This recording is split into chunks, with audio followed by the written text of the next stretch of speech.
Mutual ஃபண்டில் லம்சமாக invest பண்ணலாமா இல்லை எஸ்ஐபி மெத்தடில் போகலாமா அப்படிங்கிறதுக்கு இந்த வீடியோவில் நம்ம பார்த்துடலாம்.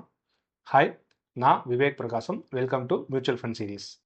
லம்சம் இன்வெஸ்ட்மெண்ட், அதாவது உங்கள்கிட்ட பல்காக ஒரு அமௌண்ட் இருக்குது, அதை ஒரே டைமில் இன்வெஸ்ட் பண்ணிங்கன்னா இதுதான் lump sum investment.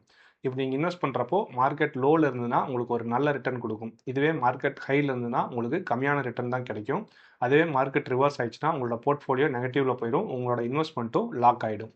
And systematic investment plan SIP அப்படிங்கிறது மந்த்லியோ வீக்லியோ ஒரு ஃபிக்ஸ்டு அமௌண்ட்டை ஒரு லாங் டேர்மில் இன்வெஸ்ட் பண்ணிட்டே வர்றது. இப்படி ஓவர் த பீரியட் நம்ம பண்ணுறதுனால மார்க்கெட் அப்ஸ் அண்ட் டவுன்ஸை நம்ம ஈஸியாக ஆவரேஜ் பண்ண முடியும்.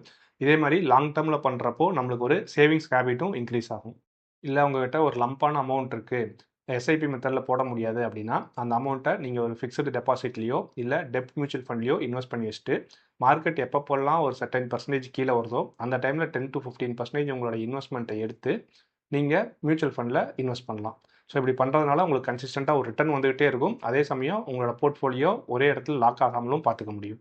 இந்த மாதிரி மியூச்சுவல் ஃபண்டை பற்றி இன்னும் டீட்டெயிலாக தெரிஞ்சுக்கிறதுக்கு நம்ம சேனலை சப்ஸ்கிரைப் பண்ணிக்கோங்க.